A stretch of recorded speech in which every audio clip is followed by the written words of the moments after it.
For Patrick Hurley, I'm Sean Mikas, and welcome to Hoosier Sports Night. Your Hoosiers are finally bowl eligible. And we'll have reaction from around campus from students celebrating the Hoosiers' win this weekend. But don't forget the number 9 ranked IU basketball team got their season started at Assembly Hall.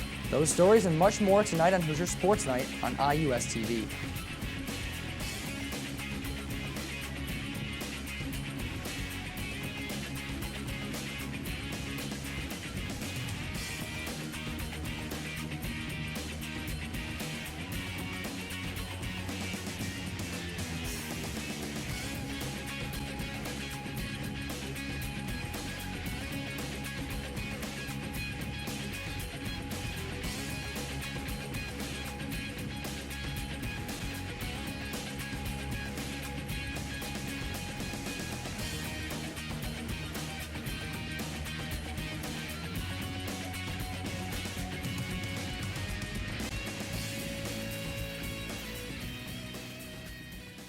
As we all know, the football team finally capitalized on their opportunity to become bowl eligible last weekend.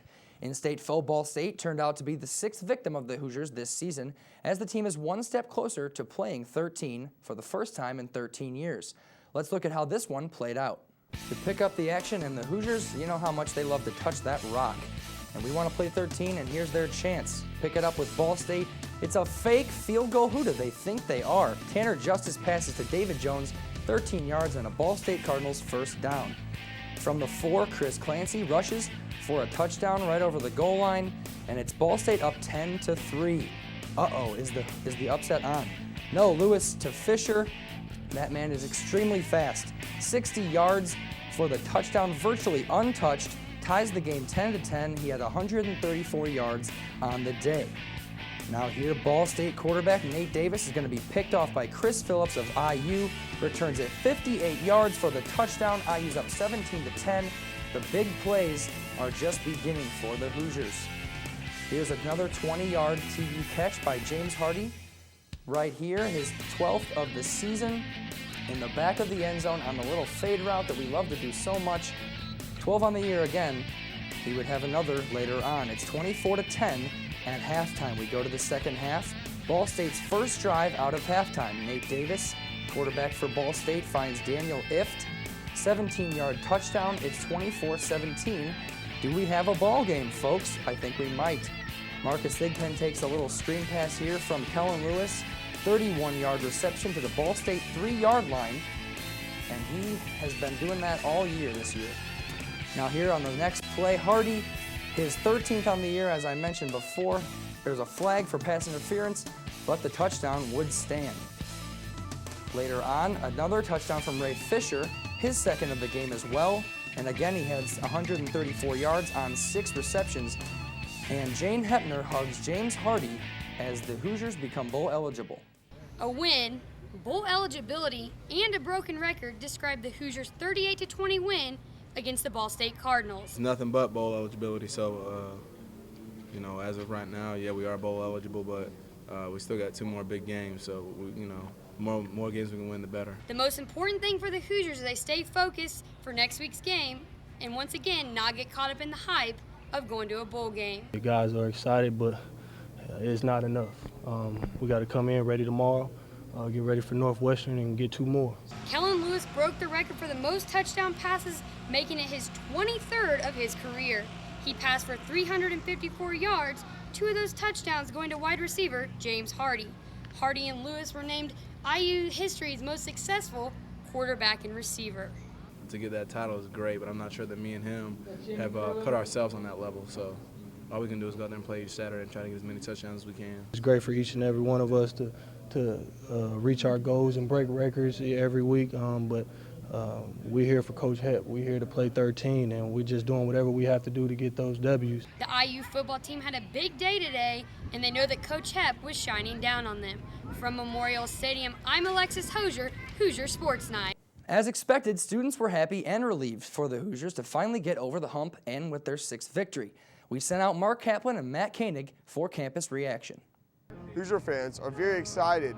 The fact that the dream to play 13 has become a reality. The youth football team, they did it for HEP this year. The team was inspired. We got 6 wins. Hopefully we're going to win it. We're going to win our bowl game this year. Let's go. It's nice to finally see them get 6 wins, especially after the coach died. I think it's very inspirational that now we're bowl eligible and we can get some national notoriety. 94, yeah. I mean, that's big. I've been an IU fan since day one, I should say. And it's a good thing to see that IU is actually finally winning football games. Very, very excited. It's about time for IU to get this happening. Yeah, it's a great day. It's a great day, and hopefully we'll win next week. And the next week after that, that'll solidify it. We'll go to the bowl. So it's great. I'm happy. I'm thrilled. From Kirkwood, I'm Mark Kaplan, Hoosier Sports Night. Breaking records was the theme in IU's victory over Ball State. Kellen Lewis's 4 touchdown passes gave him 23 on the season, taking the IU record for single-season touchdown passes from Blake Powers, who had 22 in 2005. James Hardy's 2 touchdown receptions moved him to 13 on the season, matching Ernie Jones's 1987 single-season record for IU. Hardy also finished with 116 yards receiving, while Ray Fisher had 134. And together they marked the first time since 2005 that 2 Hoosiers would finish with 100-plus receiving yards in the same game. It has been 14 years since the Indiana Hoosiers last made it to a bowl game, but with Saturday's 38-20 victory over Ball State, the Indiana Hoosiers have 6 victories and are bowl eligible for the first time since 1994.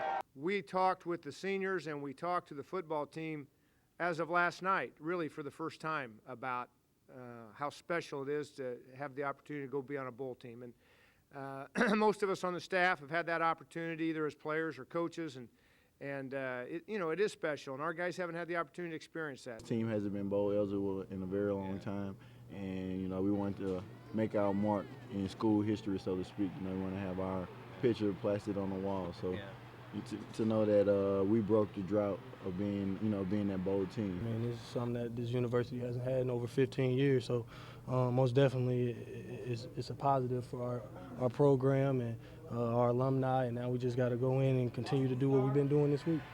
And after the victory, the Hoosiers turned their thoughts to former coach Terry Hepner, who 3 years ago vowed to change the perception of Indiana football. I mean, I think about him every day, and usually our fans say his name each and every game. It just really means something. Now we finally got the 6th win because he's been preaching on us to play 13, and now we actually got a bowl bid. Hopefully we do. As long as we get this 7th and 8th win, I most definitely will accomplish our goal. I know exactly what he'd say. He'd be thrilled for these kids, but he'd be looking forward to the next game too, because that was Hep. I mean, he was the eternal optimist, and he'd be really proud of these guys, but he wouldn't let it stop with getting the 6th win. It was a little moment, it was something that obviously he set out to do when he first got here, and now that we're bowl eligible, it's kind of like the task is halfway done, but we got to, put the nails on the coffin now. So the Hoosiers' quest to play 13 rolls on, this time to Northwestern University in Evanston, Illinois. The Hoosiers now bowl eligible with 6 victories, although many believe it will require 7 wins to secure a bowl invitation. Reporting with the Hoosiers, I'm Ronan O'Shea, Hoosier Sports Night. Kellen Lewis and crew put up 38 points today, but the key to a Hoosier victory was a stout IU defense. The Hoosiers held the Ball State offense to 20 points, 12 points below their season average. A key to this was rattling Cardinal quarterback Nate Davis. Nate is a very, very good thrower, and he's also a guy that is very good at creating in the pocket. And so we knew he's a hard guy to blitz because he gets rid of it so well, and he finds, open guys. So we felt like if we could just get 4-man pressures and keep pressuring, and, watching the tape later, but I think our guys did a good job staying in the rush lanes and kind of compress the pocket. Another key was IU's ability to create turnovers. Davis was picked twice by the Hoosier defenders, which led to points and significant momentum shifts. Oh, it was a big momentum changer. When I seen the field, I just go, and then I was like, I'm not going to fumble. So I hung tight and got the cut back. Great feeling. And we also came up with some turnovers there in the first half. When you score on defense, that's huge, and that's something we haven't done for a few weeks. So, I like the way the defense played the whole game.